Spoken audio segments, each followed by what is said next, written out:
É um privilégio muito grande estar aqui, né? É a segunda vez que eu tenho a oportunidade de falar um pouco sobre o Evangelho. Há 2 semanas atrás, a irmã Rose pediu para trazer uma meditação, né? Foi de 10, 15 minutos, e hoje trazer um sermão é uma responsabilidade muito grande. Mas eu estou muito feliz.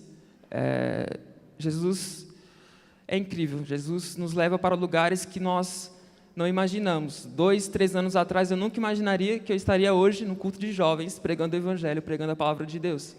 Talvez 2 anos atrás estava me arrumando para ir para alguma balada, para alguma festa, para alguma coisa do tipo. Mas hoje eu venho com o coração cheio do Espírito Santo, porque eu confio que Ele está aqui, eu confio que Ele está presente, para que nós possamos compreender a palavra dEle hoje. Amém? E hoje nós vamos falar sobre a igreja de Jesus. Quando se fala de igreja, hoje muito se bate na igreja, né? Hoje nós temos ideologias no mundo que se contrapõem à família cristã, à família evangélica. Hoje nós vemos cada vez mais movimentos políticos que buscam desconstituir os valores da família, os valores da igreja. Nós vemos uma igreja que cada vez mais é acusada pelas pessoas lá fora. 20, 30 anos atrás, nós ainda olhamos na sociedade, nós vimos as pessoas caídas pelo pecado, nós vimos as consequências do pecado na vida das pessoas. Entretanto, o que era fácil identificar é que os valores cristãos, os princípios cristãos, ainda eram muito vivos na sociedade. Ainda havia um respeito pela família, pelo filho, por todos os princípios cristãos que nós vemos na palavra de Deus. E hoje, passa 20, 30 anos e isso evaporou. Hoje você liga a televisão e você vê um monte de porcaria, um monte de coisa que contrapõe a palavra de Deus, que ofende a santidade de Deus, e nós vemos um mundo cada vez mais caído. O povo bebe iniquidade como água. Mas diante desse contexto, diante do contexto de igreja, hoje eu não gostaria de colocar onde a igreja se encaixa em meio político, o que a igreja deveria fazer para alcançar esferas sociais. Pergunta que nós possamos examinar nossos corações, que nós possamos entender e ser igreja. O que é a igreja de Jesus? O que é uma igreja de Jesus?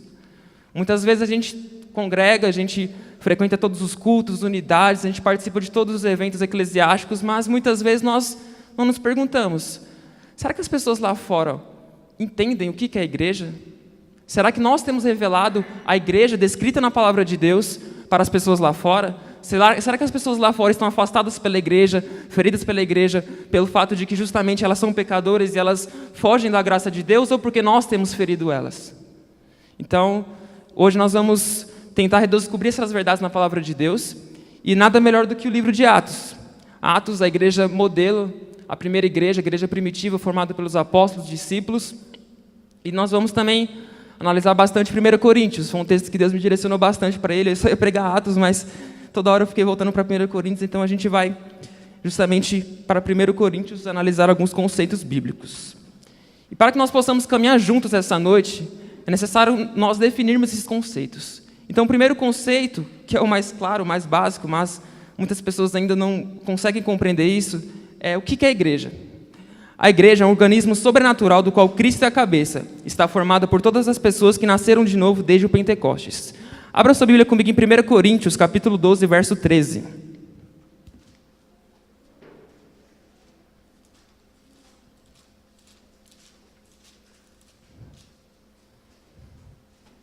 Primeira Coríntios, capítulo 12, verso 13.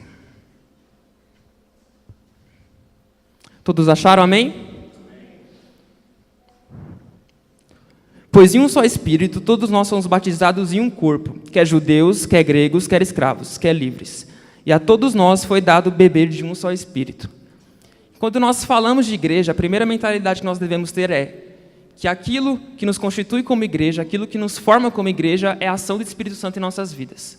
A partir do momento que eu creio em Jesus Cristo como meu Senhor e Salvador, eu abandono meus pecados e deixo que o Deus flui no meu coração, que o Espírito Santo venha me tocar, eu entro para a igreja de Cristo, a igreja universal de Cristo. Então, a primeira mentalidade que nós temos que ter. O Espírito Santo hoje, ele está sobre toda a igreja, sobre todo o povo de Deus, diferentemente do que ocorria no Antigo Testamento.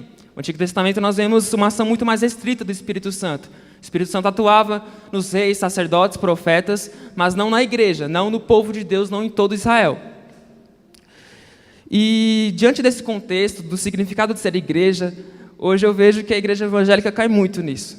Porque muitas pessoas às vezes tem uma visão muito baixa do evangelho. Eu ainda vejo muito isso, no sentido de que muitas pessoas falam, eu vou congregar, eu vou para a igreja, não vou faltar em nenhum culto porque eu quero ir para o céu. Eu vou para a igreja porque eu quero ir para o céu. E essa é uma mentalidade muito errada, porque o que acontece? Cara, se eu digo que eu vou para a igreja para ir para o céu, eu nego a cruz de Jesus. Porque eu digo que é pelas minhas obras que eu vou para o céu, e não pela graça, pelo sangue dele derramado na cruz. Outra coisa que eu ouço muito também é o famoso crente desviado. Hoje você pergunta para uma pessoa, cara, você vai para alguma igreja, você possui alguma fé? Ela fala assim, não, eu estou desviado. E ele fala numa tranquilidade, numa calma, como se o desviado fosse o católico não praticante da igreja católica. E a questão, irmãos, não é se eu vou para a igreja, ou se eu frequento a igreja, ou se eu exerço algum ministério, não. A questão é se eu me tornei igreja. Porque a partir do momento que eu me torno igreja, eu me torno filho de Deus. E se você ainda em alguns momentos possa estar afastado da igreja, você muitas vezes passa por problemas familiares, pessoais, que fazem com que sua fé se enfraqueça e você distancie da igreja. Se você se tornou igreja, se você é um filho de Deus, Deus corrige aquele que Ele ama. Provérbios capítulo 3, verso 12, diz que assim como um pai corrige o filho, assim como um pai repreende um filho, Deus corrige aquele que Ele ama. E Deus não é um pai negligente. Deus corrige e esta pessoa voltará para a igreja. Então, a primeira mentalidade que a gente tem que ter. Primeiro, a igreja é constituída pelo poder do Espírito Santo em nossas vidas. Segundo, não vou para a igreja para ir ao céu. E eu também não compreendo que uma pessoa pode ser um crente desviado e ficar 10, 15 anos fora da igreja. Mas que ela se tornou igreja e é por isso que eu vou à igreja. É adorar Jesus, adorar o meu Senhor e o meu Salvador. Amém? Segundo conceito que nós precisamos ter. A igreja não é um templo físico construído por mãos humanas, mas um santuário vivo construído por Deus, por meio da obra do Espírito Santo na vida de pecadores. 1 Coríntios capítulo 3, verso 16.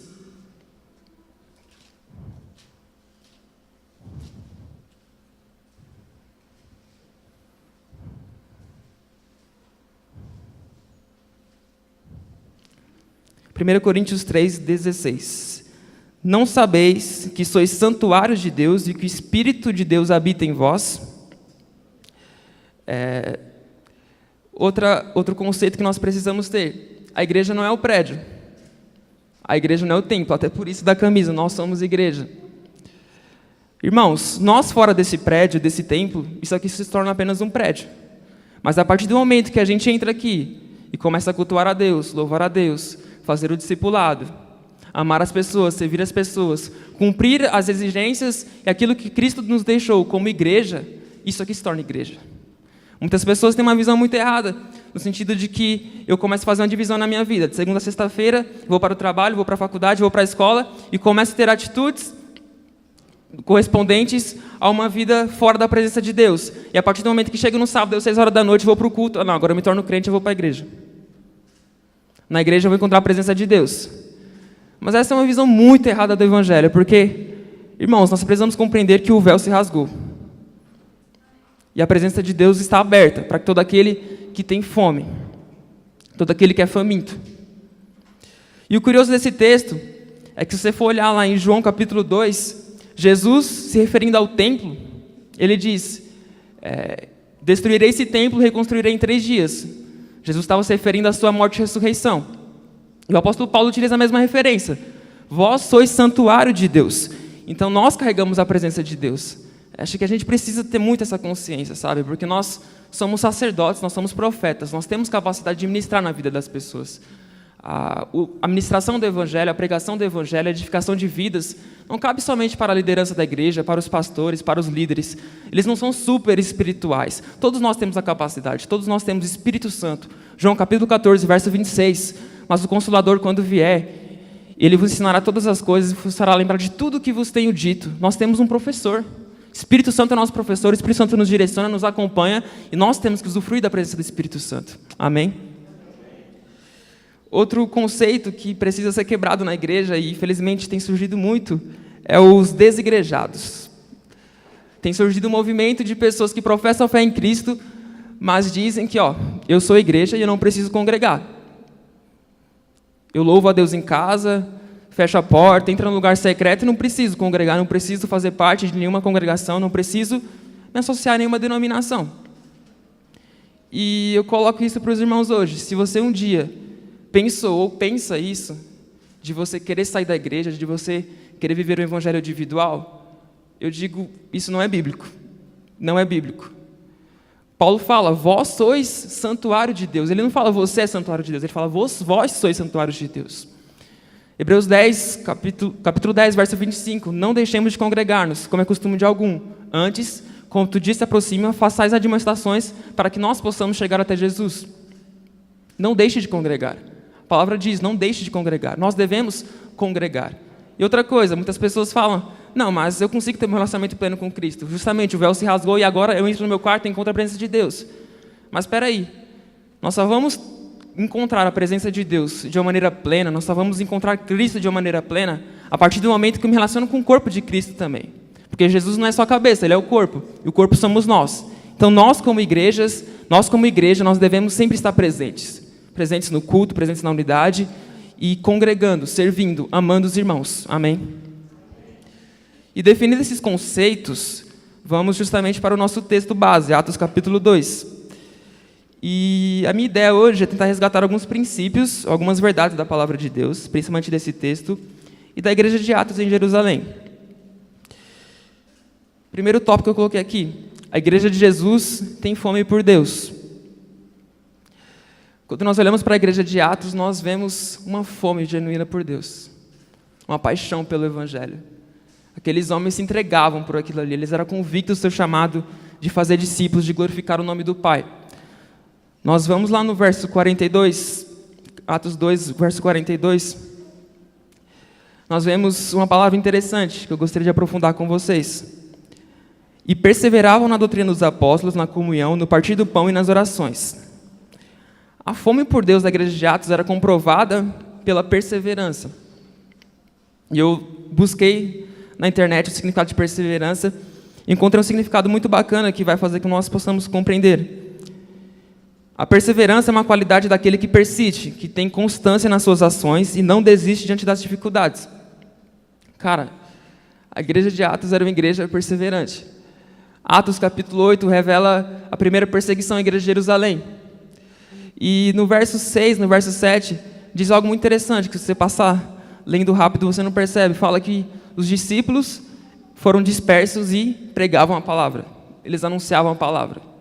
Nós vemos na igreja de Atos uma igreja perseverante. E, cara, nós temos que nos espelhar com isso. Nós precisamos ser perseverantes. Ainda que você passe por momentos de dificuldade na sua vida, ainda que sua vida financeira não esteja boa, ainda que sua vida familiar não esteja boa, cara, persevere.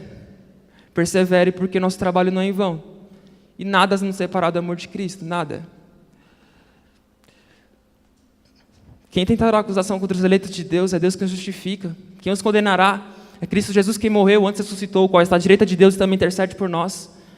Quem nos separará do amor de Cristo será a tribulação, angústia, perseguição, fome, nudez, perigo ou espada?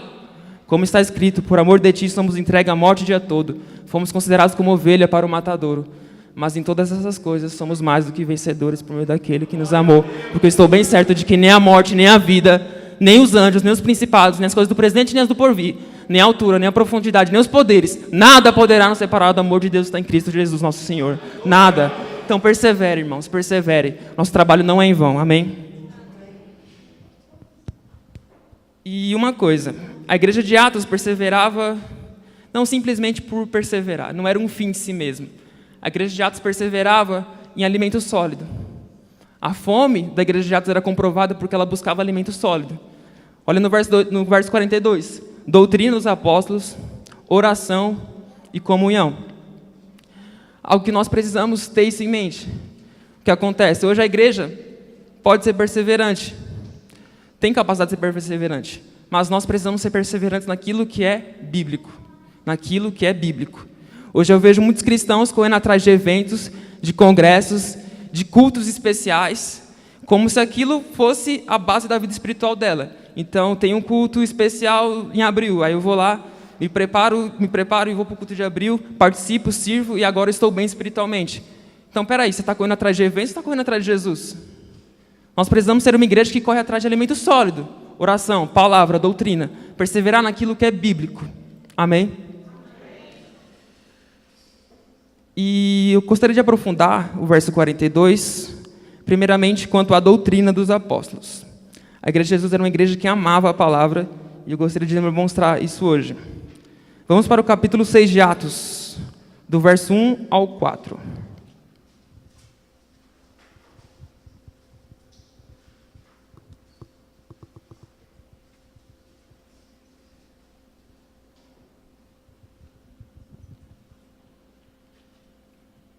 Ora, naqueles dias, multiplicando-se o número dos discípulos, houve murmuração dos helenistas contra os hebreus, porque as viúvas deles estavam sendo esquecidas na distribuição diária. Então os 12 comunicaram à comunidade dos discípulos e disseram: não é razoável que nós abandonemos a palavra de Deus para servir às mesas. Mas, irmãos, escolhei dentre vós 7 homens de boa reputação, cheios do espírito de sabedoria, aos quais encarregaremos desse serviço. E quanto a nós, nos consagraremos à oração e ao ministério da palavra. Houve uma contenda na igreja de Atos, na igreja de Jerusalém. As viúvas dos helenistas estavam reclamando com os hebreus que as viúvas dos helenistas estavam se incomodadas pelo fato de que elas estavam sendo esquecidas na distribuição diária. E diante dessa situação, o que os líderes poderiam fazer, os apóstolos? Corrigir o problema, ir lá entregar as cestas, ir lá e distribuir os alimentos. Entretanto, nós vemos aqui talvez uma das chaves da igreja de Atos, o zelo pela palavra de Deus. Verso 4, e quanto a nós, nos consagraremos à oração e ao ministério da palavra. Sabe, a igreja de Atos era uma igreja consciente. Os líderes eram conscientes na palavra de Deus. Eles tinham zelo pela Escritura. Eles sabiam que a palavra de Deus transforma pecadores e transforma a igreja. Transforma os discípulos. Eles tinham esse zelo. E nós, como cristãos, nós precisamos compreender que a palavra de Deus é o nosso código de fé e de atitude. Toda atitude que nós precisamos tomar em nossas vidas, qualquer passo que a gente for dar nas nossas vidas, nós precisamos consultar se aquilo é bíblico, se aquilo de fato é bíblico. E quanto mais na igreja.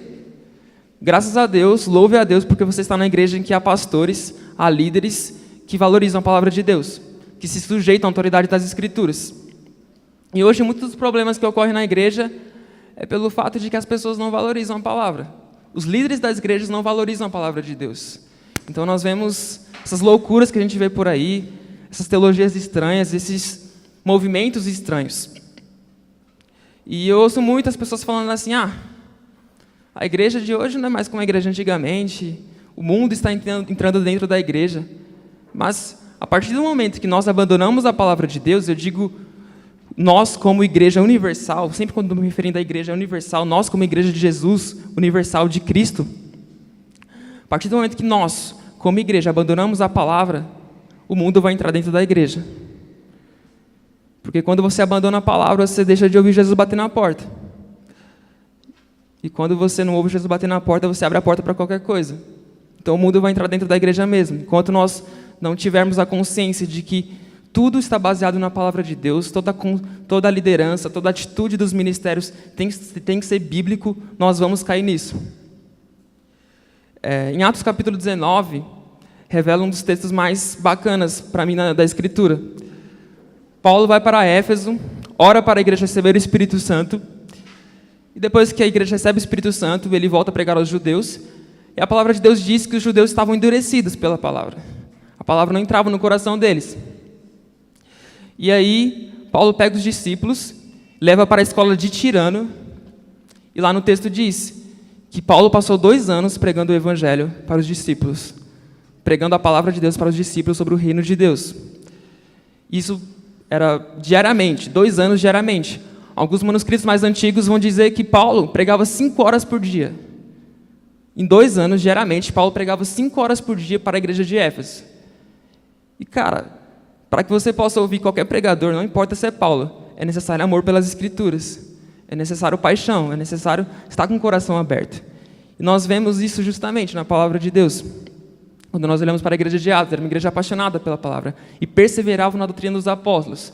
Os apóstolos tinham o quê? os ensinos que eles repassavam de Jesus Cristo e o Antigo Testamento, com a compreensão do Espírito Santo apontando para Cristo em cada verso do Antigo Testamento. E uma coisa interessante, quando nós começamos a ler a palavra de Deus, nós começamos a criar o hábito de ler a palavra de Deus, a palavra começa a fazer parte de nós. Nós vamos subindo escadas no Evangelho, escadas mais elevadas para a conformidade com o caráter de Jesus. E a partir do momento que eu leio mais a palavra, eu caminho com a palavra, eu busco descobrir aquilo que Deus quer revelar no meio da sua palavra, a palavra começa a fazer parte de mim. E quando a palavra fazendo parte de mim, eu não quero falar sobre qualquer outra coisa, eu quero falar sobre a palavra de Deus. Uma coisa que eu noto, e é muito triste isso, cara. Tem muitos cristãos que falam sobre tudo na vida. Futebol, política, carreira, trabalho. Mas nunca soltam uma palavra de bênção na vida das pessoas. Nunca solta algum texto bíblico, nunca se referencia a alguma mensagem, a algum personagem das Escrituras. E, cara, o Evangelho não é por esforço. Se esforce para estar com Deus, mas a partir do momento que você está com Deus, a presença de Deus vai fluir em você. E a palavra de Deus vai sair da sua boca quando você menos espera. Lá em casa eu tenho um exemplo bom para identificar isso. Meu irmão, Pedro, ele tem 11 anos e ele é apaixonado por futebol. Ele ama futebol. E durante a semana, durante os dias, ele sempre está estudando, passa o dia inteiro fora. E não tem tempo para assistir os programas esportivos, os programas de futebol. Não tem tempo para estar acompanhando aquilo que ele ama. Aí entrou de férias, meu Deus do céu. Só fala de futebol. Toda vez que ele se dirigia, ele me Carlos, você viu a nova contratação do São Paulo? Ô, Carlos, você viu a nova contratação do Real Madrid? E eu ficando louco.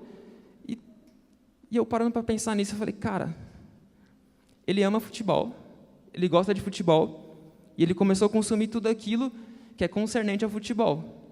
Nós, como cristãos, a partir do momento que nós cremos em Jesus, nós somos salvos, nós olhamos para Jesus, nós encontramos a graça, nós abandonamos o pecado, e nós começamos a consumir a palavra de Deus, nós continuamos ouvindo pregação, lendo a palavra de Deus, orando, buscando Deus em secreto, isso vai fluir em nós. E eu não vou ter mais nenhuma coisa para falar. Só Jesus, Jesus e Jesus. Amém.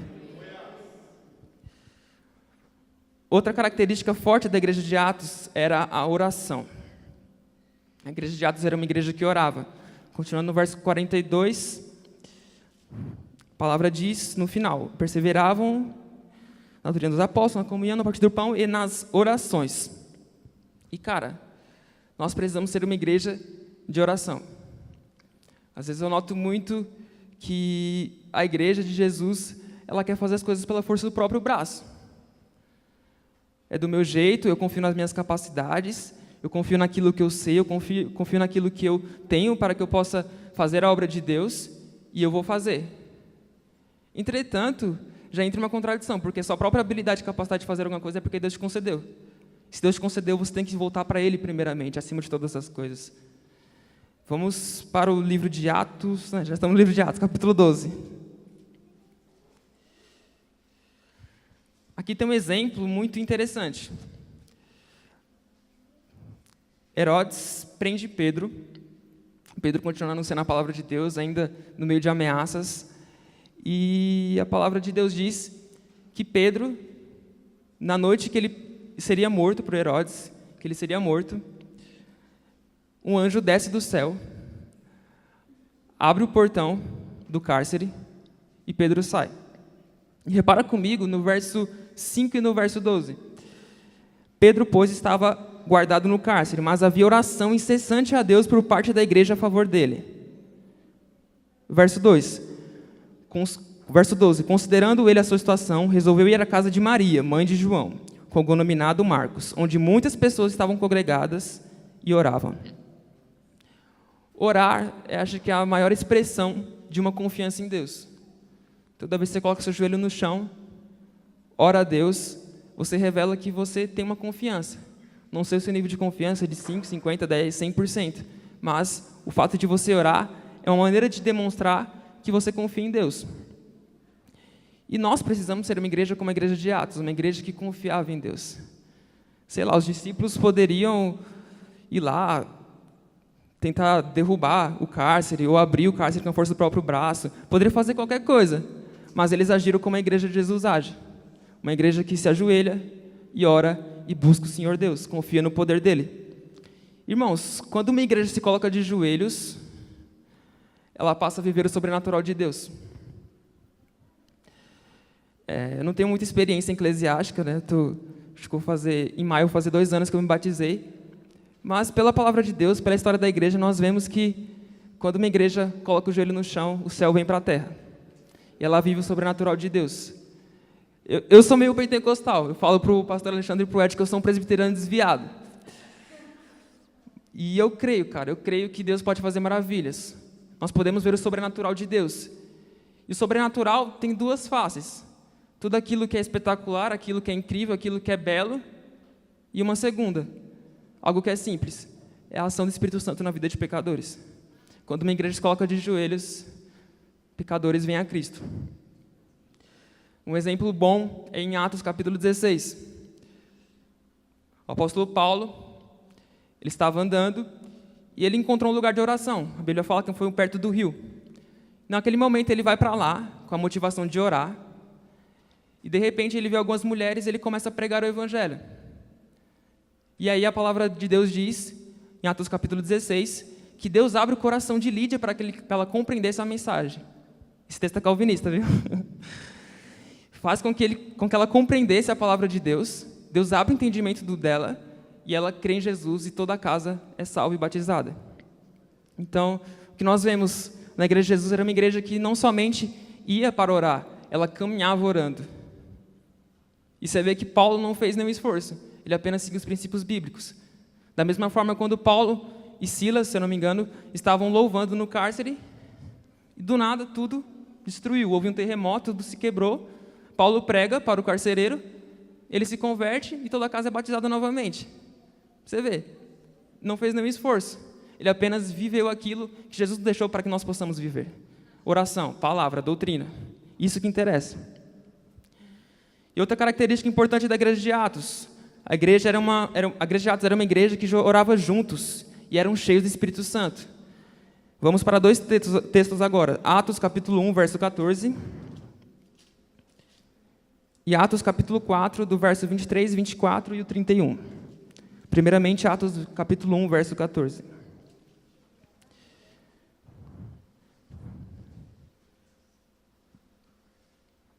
Eu vou passar rápido por essa parte aqui. Verso 14. Todos estes perseveravam unânimes em oração com as mulheres, com Maria, mãe de Jesus, e com os irmãos dele. Jesus promete o batismo com o Espírito Santo. Vão para Jerusalém que vocês serão batizados e revestidos com poder. E a igreja de Atos vai e ora. Eles poderiam estar muito bem lá, sentados. Vamos esperar o Espírito Santo descer. Caramba, está atrasando. Mas não, eles vão orar. Eles vão para Jerusalém orar. E outro texto, capítulo 4. Verso 23, 24 e 31. Novamente, Pedro e João são presos. E no verso 23 diz: uma vez soltos, procuraram os irmãos e lhes contaram quantas coisas lhe haviam dito os principais sacerdotes de Ancião. Ouvindo isto, unânimes levantaram a voz a Deus. Verso 31. Tendo eles orado, tremeu o lugar onde estavam reunidos. Todos ficaram cheios do Espírito Santo e com intrepidez anunciavam a palavra de Deus. E quando nós olhamos para a igreja hoje, nós vemos uma igreja que, infelizmente, tem colocado suas portas fechadas. Está se perdendo a cultura dentro da igreja de orar junto. Quando nós vamos para a igreja de Atos, é uma igreja que ora junto. Pedro e João acabaram de ser abençoados, serem livrados da prisão, e eles poderiam muito bem ir para casa, fazer qualquer coisa que eles quiseram, mas não. Eles foram para o templo, ou era a casa, acho que no texto se refere à casa. Orar, porque eles sabiam que os irmãos estavam orando lá. Então, era a cultura da igreja de Atos orar, a prática da oração em conjunto. E eu acredito, não que há algo de especial nisso, mas eu acredito que quando uma igreja se une para orar, o Espírito Santo toca no coração das pessoas. Toca no coração daquelas pessoas que estão reunidas. Elas ficam mais sensíveis à palavra de Deus e ao poder de Deus. E você vê que no verso 31 diz: tendo eles orado, tremeu o lugar onde estavam reunidos. Todos ficaram cheios do Espírito Santo. E a consequência, anunciaram a palavra de Deus. Veja bem, novamente, não é por esforço, é por relacionamento. Eu me relaciono com o Deus do poder e eu tenho poder para pregar o Evangelho. Amém? Segunda característica marcante da igreja de Atos. A igreja de Jesus é uma igreja unida. É uma barra falar sobre isso. E talvez seja o maior problema da igreja no mundo hoje. Desunião. E quando há desunião em qualquer repartimento que você for, qualquer repartição, quer dizer, qualquer ambiente em que há algum público que mantém uma frequência de presença lá, toda vez que haver desunião, aquilo não vai para frente. Eu estava num setor no meu trabalho que era completamente desunido. E eu entrei lá com 1 ano, eu sou o mais velho do setor já, porque todo mundo foi demitido e nada produz no setor. Por quê? Porque falta união. E a igreja de Cristo é uma igreja unida. Nós vemos no verso 42 a comunhão. A comunhão simboliza muito a união de uma igreja que se reúne para conversar, para estar junto, para edificar vidas. No verso 45, por exemplo, vendiam as suas propriedades, verso 44. Todos que creram estavam juntos e tinham tudo em comum. Então a igreja de Jesus é uma igreja unida. Eles entenderam muito bem o significado de ser um com Jesus. João capítulo 17 relata um dos textos mais lindos da Escritura, oração sacerdotal de Jesus. Jesus fala: Pai, assim como nós somos um, que nós possamos ser espelhos para que eles mesmos sejam um em nós. Então, o Evangelho é um. Nós precisamos ser uma igreja do um. Hoje, muitas vezes, nós vemos tantas pessoas levantando o dedo, tantas pessoas criando rixas por conta de usos e costumes, por conta de doutrina, mas elas não olham que nós somos um em Cristo. Nós fazemos parte da família de Deus. O Espírito Santo nos constitui como irmãos na família de Deus. E, cara, não importa se o presbiteriano crê que o batismo é por aspersão, ou que na bola de neve tem uma prancha de forma de púlpito, ou que o assembleano gosta do fogo, não importa. O que importa é que ele é meu irmão em Cristo. E eu não fui chamado para levantar o dedo, eu fui chamado para amar. Então, uma igreja de Jesus é uma igreja unida, que não olha para cor, sexo, costumes, não. É uma igreja que olha para Jesus. E a partir do momento que você olha para Jesus, você identifica que nós somos um nele. Amém? E uma coisa interessante, no verso 42 diz: perseveravam na doutrina dos apóstolos, na comunhão e no partir do pão. Esse partir do pão é a ceia do Senhor. E uma coisa interessante, toda vez que uma igreja é desunida, ela desconstitui as ordenanças de Cristo para a igreja. Cristo ordenou 2 coisas para a igreja, para alguns 3. Batismo, ceia, e para alguns, o ir de pregar o evangelho. E quando nós pensamos sobre a ceia do Senhor, sobre essa união, texto muito clássico é o texto de 1 Coríntios. A igreja de Corinto era uma igreja totalmente desunida. Nós vemos que durante a ceia acontecia de as pessoas ficarem bêbadas pelo fato de que elas bebiam muito vinho e que elas com fome não comiam em casa e iam comer na igreja. E vamos para o texto de 1 Coríntios 11, que tem um versículo muito interessante que nós possamos aprofundar.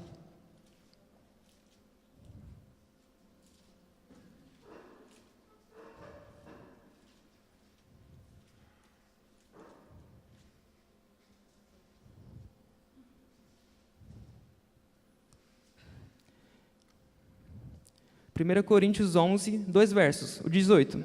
Porque antes de tudo estou informado a haver divisões entre vós, quando vos reunis na igreja, e eu em parte o creio. Então não é segredo para ninguém que a igreja de Corinto é uma igreja desunida. No início do livro, Paulo fala, vocês ficam falando que vocês são batizados por Apolo, ou por qualquer outro líder, mas, cara, o fundamento é Jesus. O fundamento é Cristo. E nós olhamos no verso 20. Quando, pois, vos reunir, no mesmo lugar, não é ceia do Senhor que comeis.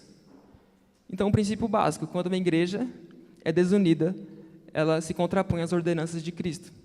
Cristo ordenou, tomai a ceia.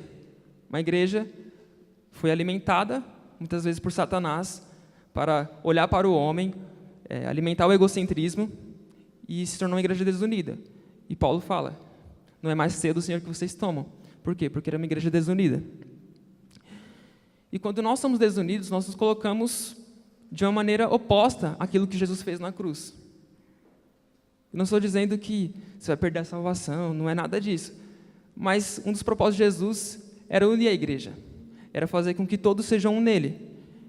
Hebreus 12:2 diz que Jesus suportou a cruz pela alegria que estava proposta, em sentar à direita do trono de Deus. E essa alegria que Jesus tinha ao sentar no trono de Deus e provocou que ele suportasse a cruz, é muito do fato de que ele reinaria, e nós seríamos seus servos, nós seríamos seus filhos.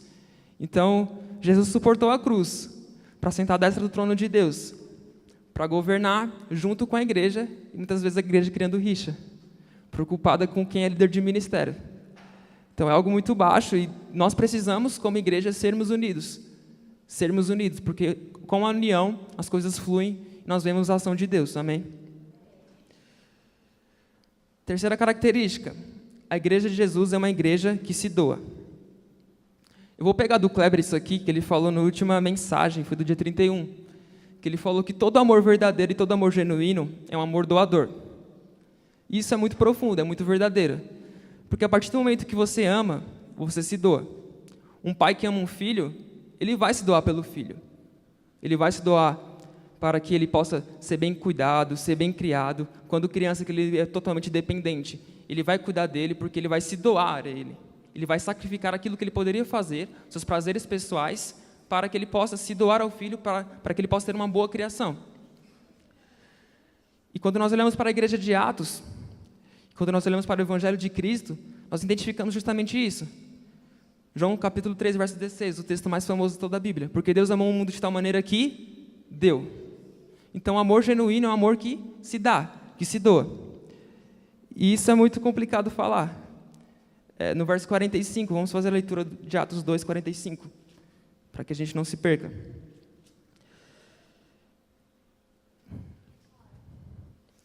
Uma das maneiras que a igreja de Jesus se mostrava uma igreja que amava, que se doava, para mim contém nesse verso 45. Vendiam as suas propriedades e bens, distribuindo o produto entre todos à medida que alguém tinha necessidade. A doação, a oferta na igreja de Jesus, na igreja de Atos, expressava amor.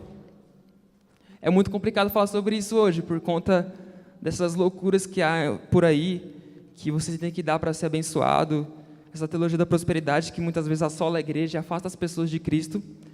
Mas, quando nós olhamos para a igreja de Atos, nós vimos amor de fato, sabe? Eles não doavam simplesmente por dar. Eles não pegavam, vendiam as propriedades simplesmente porque o pastor lá na frente ficava, eu nem consigo imaginar isso. Na igreja de Atos, um pastor estiver aqui na frente para falar que você tem que dar o dízimo. Eu não consigo ver isso na igreja de Atos. E nós vemos na igreja de Atos o seguinte: eles primeiramente ofertaram a vida pela igreja, ofertaram a vida pelo reino. E a consequência disso foi a oferta em meios materiais. A igreja de Atos não tinha problema com dinheiro. E eu pego uma palavra emprestada de um jovem pastor que eu gosto muito, que ele diz: se Deus tem 100% do seu coração, Ele terá 10% do seu dinheiro. Eu não entro no quesito de que a pessoa está desempregada, que ela justamente não pode contribuir, ou no fato de que ela não teve essa compreensão do compromisso com a igreja. Mas, geralmente, isso pode acontecer muito. Uma pessoa que negligencia sua oferta, negligencia seu dízimo, é porque ela tem problema com dinheiro, ela precisa ser sarada nessa área.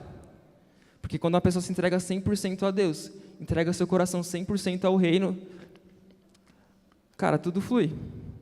Eu não vou ter problema com dinheiro, eu não vou ficar olhando para dinheiro, porque simplesmente eu me dou à igreja. Eu me dou à igreja e a consequência disso é eu dar a minha oferta. É algo natural, não tem muito segredo nisso. E o dinheiro e a oferta, quando nós falamos sobre isso, acredito que ela é 5% da doação anterior que eu falei sobre a igreja. A igreja se doava pelos irmãos, se doava pelo reino de Deus.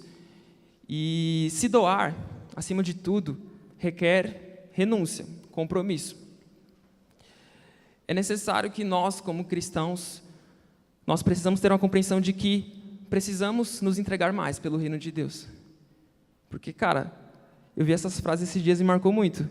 Há uma obra maior do que a sua própria vida. Não estou falando para você abandonar sua faculdade, seu trabalho, nem nada disso, nem seu compromisso com a família. Mas há uma obra maior do que a nossa vida de verdade.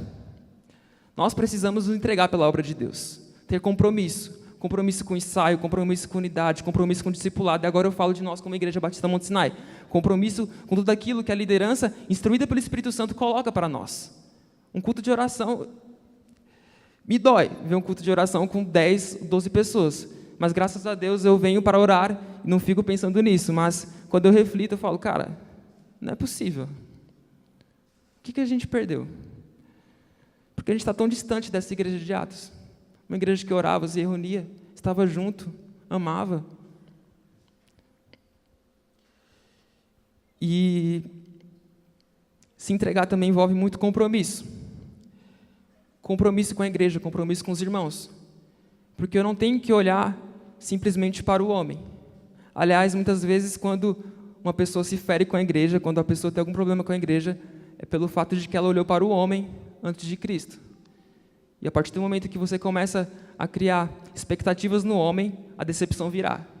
Então, um conselho, jamais crie expectativas em homem. Seja quem for, seja seu familiar, irmão, qualquer coisa. Não crie expectativas em homem. Coloque os olhos em Jesus. Amém? E eu vou concluir agora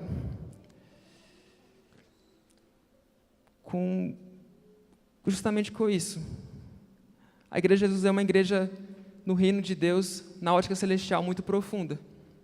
Eu acredito, eu estava até falando com o Francisco, uma oportunidade, que não há lugar em que Deus expresse mais sua glória do que na igreja. Porque na igreja nós vemos o corpo de Cristo, aqueles que foram remidos pelo sangue de Jesus, nasceram de novo,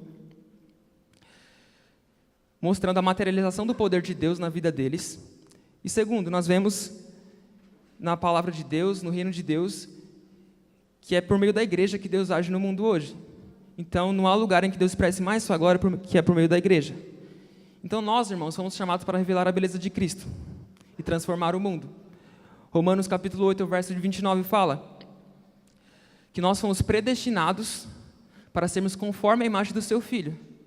Então, cara, não importa se você tem ministério na igreja, não importa se você faz alguma coisa na igreja, não importa se você é o pastor bam, não importa. Importa ser como Jesus. Nós fomos criados para ser como Jesus. Nós precisamos ter essa mentalidade. Tudo isso que eu falei essa noite se resume em uma coisa: Jesus Cristo. Tudo aquilo que a igreja de Atos vivia é porque ela foi ensinada pelo ensinamento de Jesus. Você deve orar pelo fato de que Jesus, todo momento que ele curava, todo momento que ele pregava, que ele ensinava, a palavra de Deus diz que ele se retirava para orar.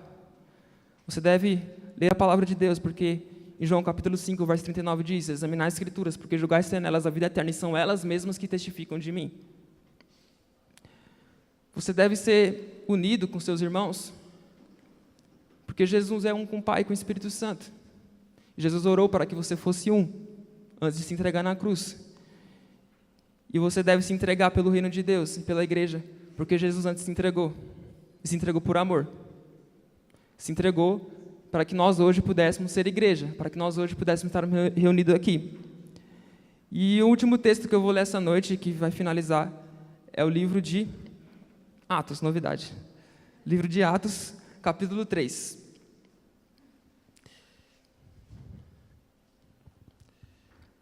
Atos, capítulo 3, do verso 1 ao 6. Pedro e João subiam ao templo para a oração da hora nona. Você vê que João e Pedro iam orar. Não é esforço, é viver os princípios bíblicos. Era levado um homem, coxo de nascença, o qual punham diariamente à porta do templo chamada Formosa, para pedir esmola aos que entravam. Vendo ele a Pedro e João, que iam entrar no templo, implorava que lhe dessem uma esmola. Pedro, fitando justamente com João, disse: olhe para nós. Ele os olhava atentamente, esperando receber alguma coisa. Verso 6. Pedro, porém, lhe disse: não possuo nem prata, nem ouro, mas o que tenho isso te dou. Em nome de Jesus Cristo Nazareno, anda. Então, cara, ser igreja se resume em uma coisa. Se você chegou até aqui e não entendeu nada do texto, nada do que eu falei, guarde isso no seu coração. Ser igreja se resume em uma coisa. Verso 6. Não possuo nem prata nem ouro, mas o que tenho isso te dou. Em nome de Jesus Cristo, anda. É você possuir Jesus. Nós precisamos ter uma visão mais elevada de Cristo, de quem Cristo é. Eu estou aqui porque Jesus me amou primeiro. Tudo isso aqui é sobre Jesus, tudo é para Jesus, tudo é sobre Jesus. E nós, como igreja, nós não podemos olhar para o homem, nós precisamos olhar para Jesus e voltar a resgatar as verdades da palavra de Deus. A partir do momento que a igreja compreende que só possui Jesus, ela fala para a sociedade, levanta e anda, fala para o governo, levanta e anda, fala para a cultura, levanta e anda. A igreja transforma o mundo, porque nós somos chamados para transformar o mundo, nós somos chamados para transformar o mundo caído por meio do Espírito Santo em nossas vidas. Então, eu finalizo com isso. Olhe para Jesus, porque Ele é o centro do Evangelho. Olhe para Jesus, porque é nele que encontramos todas as características que nós como igreja devemos ser. Orar, ler Bíblia, buscar a Deus em secreto e amá-lo de todo o coração, porque nós somos chamados para isso. Amar. Amém.